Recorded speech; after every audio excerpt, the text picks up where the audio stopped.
அடக்கம் செய்தோம். துயரத்தை எங்களால் தாங்கவே முடியவில்லை. இன்றும் அவளை நினைத்தால் உள்ளமே உடைந்து விடுகிறது. ஒரு நாள் சாப்பிட உட்கார்ந்தார். என் மகன் வெளியே போய் திரும்பி வந்தார். அவன் சொன்னான், என் நண்பர்கள் எல்லாரும் வந்தார்.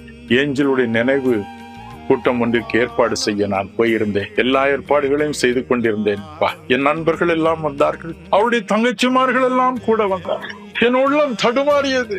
ஏன் என் தங்கச்சியை மட்டும் இயேசு எடுத்துக்கொண்டார்? எனக்கு வேற யாருமே இல்லையே. அம்மா, நீங்களும் அன்று இறந்து போயிருந்தால் நான் அனாதையாகி போயிருப்பேன்.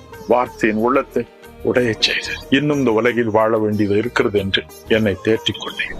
என் மகள் இந்த உலகை விட்டு போன பிறகு அவளுடைய நாட்குறிப்பேட்டில் இவ்வாறு எழுதியிருந்தார், இந்த உலகில் நான் விரும்பும் எல்லாவற்றை பார்க்கிலும் அதிகமாய் விரும்புவது என் தகப்பனாருடைய முத்தங்களை தான். ஒவ்வொரு நாளும் ஸ்கூலுக்கு போகும் பொழுது என்னிடம் வருவாள், வந்த பிறகு வருவாள், காலையில் எழுந்தவுடன் வருவாள். அவளை கட்டி தழுவி முத்தமிடுவேன். இப்படிப்பட்ட கூட்டங்களை முடித்து போகும் பொழுது விமான நிலையத்தில் வந்து நிற்பாள். படிப்பின் நிமித்தம் அவளை கூட்டி வர முடியாது. அனைத்து முத்தமிடுவேன்.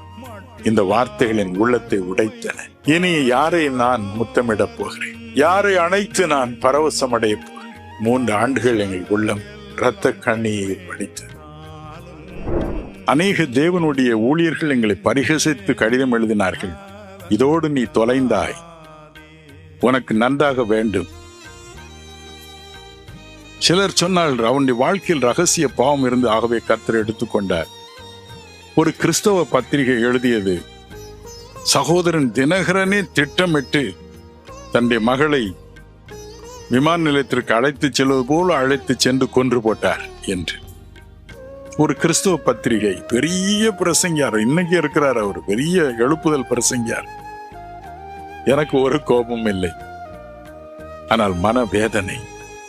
இதை வாசிக்க இன்னும் ஒரு கேள்வி, ஏன்? அந்த நேரத்தில் அதிகம் உள்ளம் உடைந்திருந்தேன். ஒரு நாள் ஒரு முக்கியமான கூட்டத்தில் நான் பேச வேண்டியதாக இருந்தேன். என் அறையில் தனியே உட்கார்ந்திருந்தேன். எதற்கு இந்த நாளை வந்தது? எதற்கு நான் பேச வேண்டும்? தேவன் நல்லவர் என்று எப்படி நான் சொல்ல போகிறேன்? அப்பொழுது 2 பெண்கள் உள்ளே நுழைந்தார்.